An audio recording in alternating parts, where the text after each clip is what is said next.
tiene que acompañarme ahora mismo. Por años son luego todo. El ticket está en la bolsa. Nada más. Necesito su documentación. ¿Cuál es la base legal para esta identificación?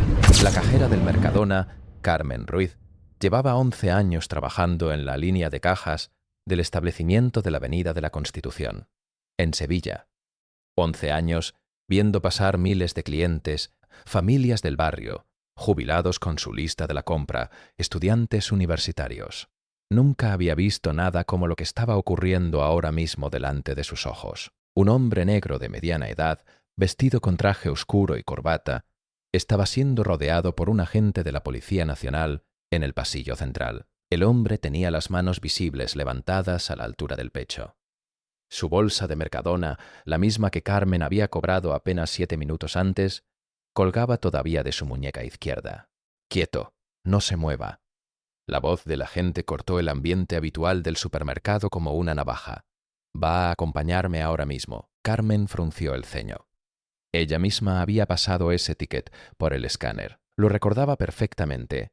Leche semidesnatada, pan de centeno, una bolsa de manzanas y una botella de Rioja. Un total de 43,60 euros. Pagado con tarjeta. Sin incidencias, sin alarmas, sin absolutamente nada fuera de lo normal. Entonces, ¿por qué el agente lo estaba tratando como a un delincuente? Sacó el móvil del bolsillo de su bata verde y empezó a grabar. Lo que Carmen no sabía, lo que nadie en ese Mercadona de Sevilla sabía todavía, era que el hombre al que el agente estaba humillando delante de decenas de clientes no era un ladrón. Era el fiscal jefe de la Audiencia Provincial de Sevilla, Marcos Torres, un hombre que había enviado a más de 400 delincuentes a prisión en sus 16 años de carrera, y en exactamente 72 horas el agente Diego Herrera estaría suspendido de empleo y sueldo, enfrentando un expediente disciplinario y siendo demandado ante el Tribunal Superior de Justicia de Andalucía por una cifra que haría historia en la jurisprudencia española: 1,8 millones de euros. Todo comenzó con un prejuicio. Todo terminó con una grabación. El agente Diego Herrera llevaba 9 años en el Cuerpo Nacional de Policía, trasladado a Sevilla desde Málaga 3 años antes. Sus superiores lo describían como proactivo y resolutivo. Lo que esos informes no recogían eran las 7 denuncias por trato discriminatorio presentadas contra él en los últimos 4 años, todas archivadas por falta de pruebas, todas protagonizadas por ciudadanos de piel oscura, todas descritas por Herrera como malentendidos de personas que tenían algo que ocultar. Operaba con una convicción nunca puesta en cuestión, que su instinto policial era fiable, que cuando algo le parecía sospechoso, normalmente lo era. Esa convicción, aquel martes por la tarde, iba a costarle la carrera. Marcos Torres tenía 48 años y había dedicado toda su vida adulta al derecho. Licenciado con matrícula de honor en la Universidad de Sevilla, había ascendido dentro del Ministerio Fiscal, con disciplina y constancia admiradas por sus compañeros. Era fiscal jefe de la Audiencia Provincial desde hacía 4 años, supervisando a 17 fiscales y coordinando casos de crimen organizado y corrupción urbanística, conocido por su rigor y por una serenidad bajo presión que jueces y abogados defensores habían aprendido a respetar y en algunos casos a temer. Aquel martes había salido antes del trabajo, aprovechando una hora libre para acercarse al Mercadona de la Avenida de la Constitución. Iba con traje como siempre, había cogido una cesta, recorrido los pasillos con calma, escogido 4 productos y pagado en la caja número 3. Todo normal, todo absolutamente rutinario. Lo que Torres no sabía era que el agente Herrera llevaba varios minutos observándolo desde las cajas de autoservicio. Había entrado a comprar agua durante su turno y había visto a Torres moverse por los pasillos. No había observado ningún movimiento sospechoso. No existía ninguna alarma activa. Lo que había visto, aunque nunca lo admitiría con esas palabras, era un hombre negro con traje que le parecía fuera de lugar. «Perdone», dijo Herrera, colocándose delante de Torres cuando éste se dirigía hacia la salida. «Necesito que me acompañe un momento». Torres se detuvo, reconoció el uniforme, reconoció también el tono, ese tono que no pregunta, que ordena disfrazada de petición. «¿Hay algún problema?», preguntó Torres con calma. Hemos recibido un aviso sobre posible sustracción de mercancía en esta sección, dijo Herrera. Necesito comprobar su bolsa y que me acredite su identidad. Torres miró la bolsa que colgaba de su muñeca. La misma bolsa que Carmen Ruiz había cobrado 7 minutos antes. Con el ticket dentro. He pagado todo lo que llevo, dijo Torres. El ticket está en la bolsa. Ya, eso me lo dice todo el mundo, respondió Herrera. Y en esa frase estaba contenido todo. La asunción previa, el veredicto pronunciado antes de la prueba. Necesito verlo. Y, también, su documentación. Torres abrió la bolsa con movimientos lentos y deliberados. Sacó el ticket y lo tendió al agente. Herrera lo miró durante apenas 2 segundos, sin leerlo realmente, y lo devolvió. Su documentación repitió. ¿Bajo qué base legal me está pidiendo la documentación?, preguntó Torres. No era una provocación, era una pregunta genuina formulada desde el conocimiento exacto de lo que la ley permite y lo que no. La pregunta desconcertó a Herrera, no estaba acostumbrado a ella. La mayoría entregaba el DNI al ver el uniforme. La pregunta por la base legal le produjo una irritación que no supo gestionar. Estoy en el ejercicio de mis funciones, respondió. Y la respuesta no era una respuesta jurídica, sino una afirmación de autoridad. Muéstreme el DNI o tendremos que ir a comisaría. Soy funcionario público, dijo Torres. Tengo mi acreditación oficial. ¿Eso le sirve? Su DNI, insistió Herrera, y su voz subió medio tono. Ya, varios clientes se habían detenido. Una mujer con carrito se quedó parada a 4 metros. Un hombre en la zona de frutas sacó el teléfono. Carmen Ruiz miraba con el ceño fruncido y el móvil en la mano. La cámara número 4 recogía todo con nitidez perfecta. Torres metió la mano en el bolsillo interior de su chaqueta y sacó su carné de identificación como fiscal jefe de la Audiencia Provincial de Sevilla. Se lo tendió a Herrera. Herrera lo miró. Lo sostuvo entre los dedos. Lo leyó. Hubo un silencio de 3 segundos que, reproducido más tarde en sala, parecería durar mucho más. «Esto no es un DNN», dijo Herrera, y devolvió la acreditación. «Este documento acredita mi identidad como funcionario del Estado», dijo Torres, y su voz seguía siendo serena, la voz de alguien que ha interrogado a criminales durante décadas.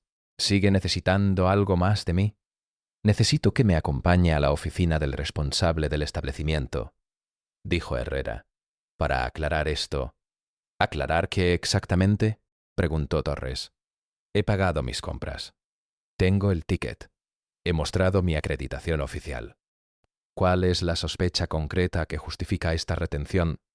No voy a discutir procedimientos con usted aquí», respondió Herrera y puso la mano en el brazo de Torres. Torres bajó la vista hacia esa mano. La miró durante un segundo. Luego miró a Herrera. «Le pido que no me toque», dijo. «No estoy oponiéndome a su actuación. Estoy ejerciendo mi derecho a conocer los motivos de esta identificación. Eso está recogido en la Ley Orgánica de Protección de la Seguridad Ciudadana». Herrera retiró la mano, pero su postura se endureció. Había cámaras, testigos, y ese hombre citaba leyes con una precisión creciente que le resultaba cada vez más incómoda. «Quieto. No se mueva», dijo subiendo la voz más de lo necesario. «Va a acompañarme ahora mismo, o voy a tener que proceder a su identificación por la fuerza». Torres no se movió.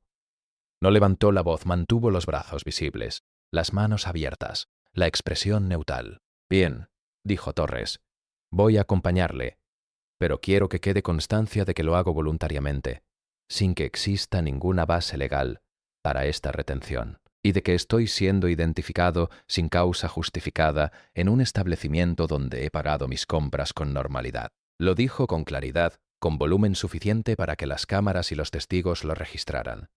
No era un discurso improvisado. Era la declaración de alguien que sabía exactamente qué evidencia necesitaría más adelante. Caminaron hacia la oficina del encargado al fondo del establecimiento. Herrera detrás. Torres delante, bolsa en mano, con el paso tranquilo de quien tiene la conciencia limpia. El encargado del turno era Alejandro Vega, 30 años, 6 meses en el puesto. Nunca había gestionado nada parecido. Cuando Herrera entró en su oficina con Torres, Los miró alternativamente sin saber qué decir. «Este señor ha sido retenido por sospecha de sustracción», dijo Herrera. «Yo no tengo ninguna queja sobre este cliente», dijo Vega inmediatamente. «No hemos activado ninguna alarma. No hemos llamado a la policía». Herrera se quedó en silencio un momento. «¿No han recibido ningún aviso?», preguntó Torres. «No», dijo Vega. Torres asintió lentamente. Se giró hacia Herrera. «Entonces no existía ningún aviso», dijo Torres. «Usted ha procedido a retenerme por su cuenta, sin solicitud del establecimiento, sin haber observado ninguna conducta delictiva y sin base legal para la identificación forzosa. Necesito el número de su placa y su nombre completo». «Ya le daré esa información cuando corresponda», respondió Herrera. «¿Me la va a dar ahora?», dijo Torres, y por primera vez en toda la conversación, algo en su voz cambió levemente.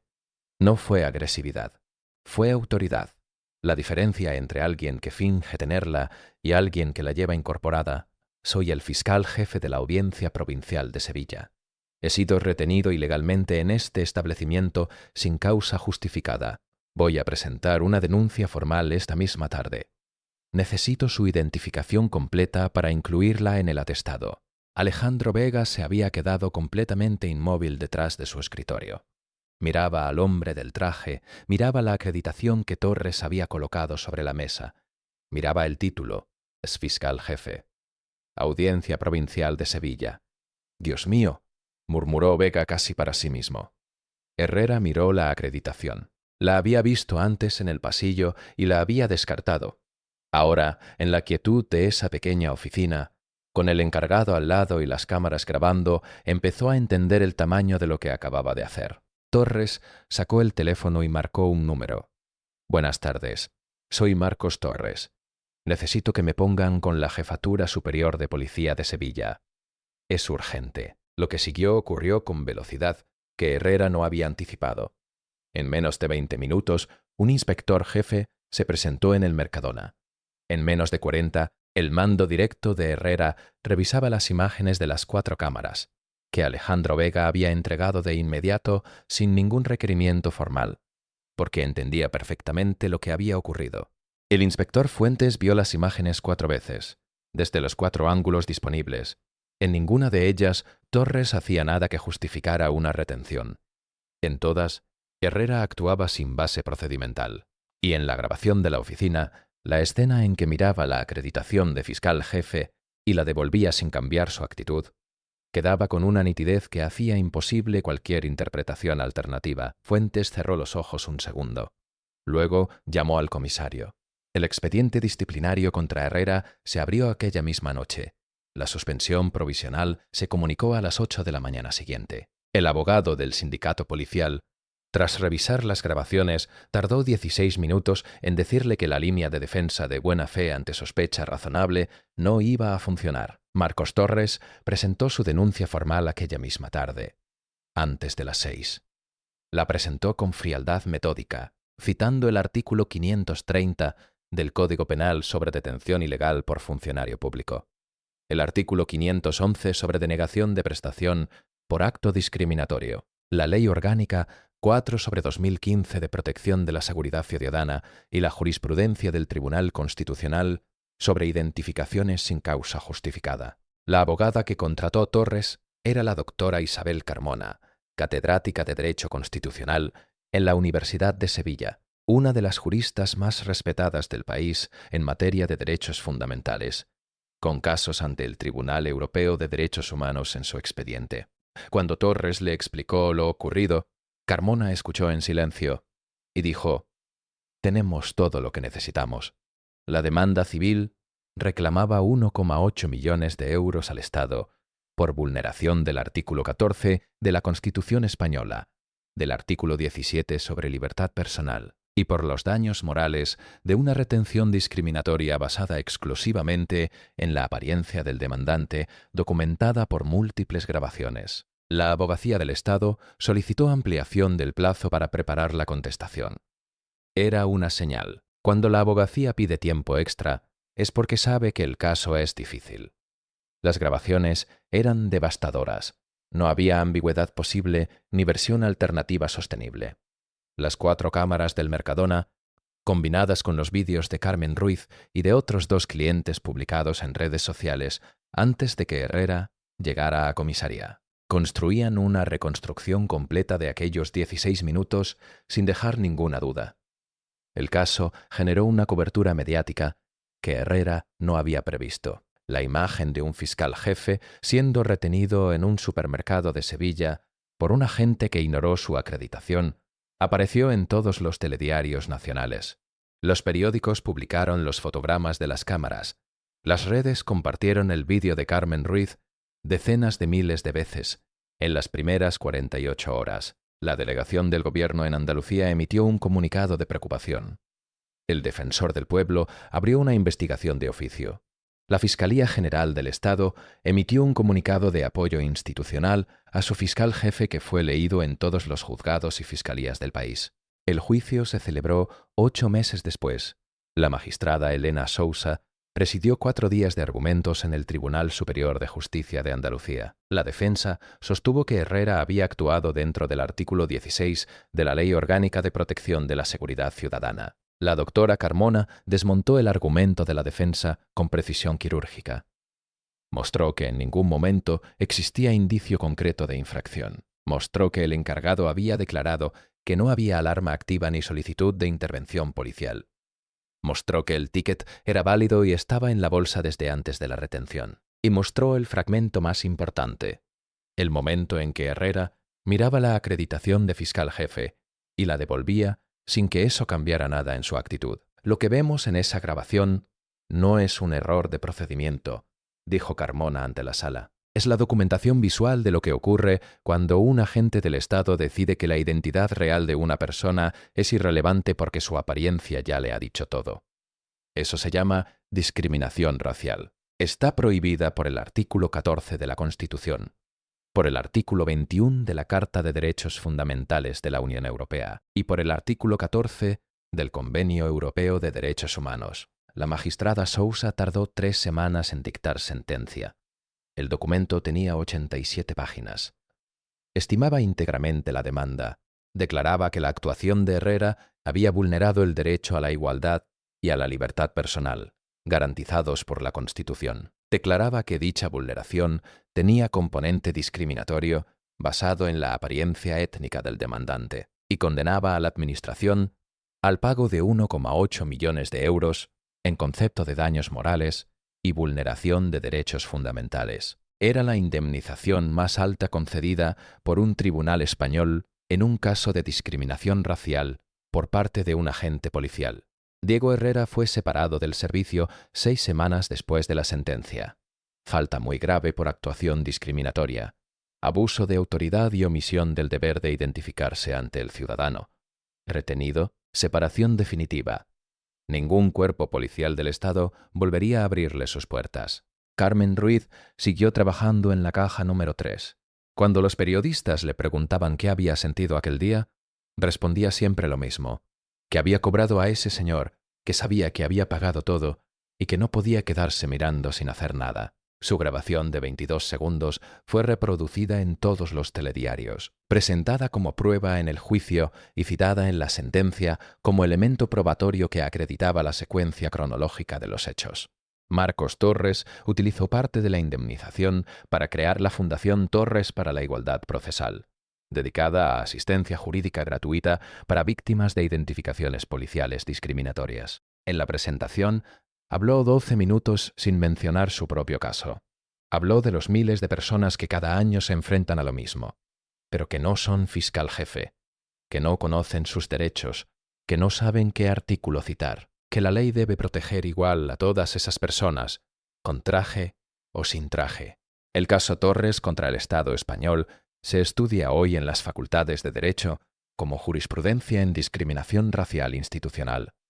La sentencia de Sousa es citada como precedente. El expediente de Herrera se usa en la formación de la Policía Nacional como caso de estudio sobre identificación policial y discriminación. Y en el Mercadona de la Avenida de la Constitución, en la caja número 3, Carmen Ruiz sigue cobrando a sus clientes.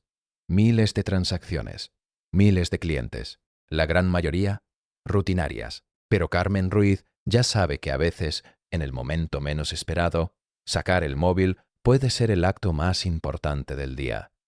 Todo comenzó con un prejuicio, todo terminó con una grabación. Y en medio hubo una sentencia que cambió algo en la forma en que este país entiende lo que significa ser igual ante la ley.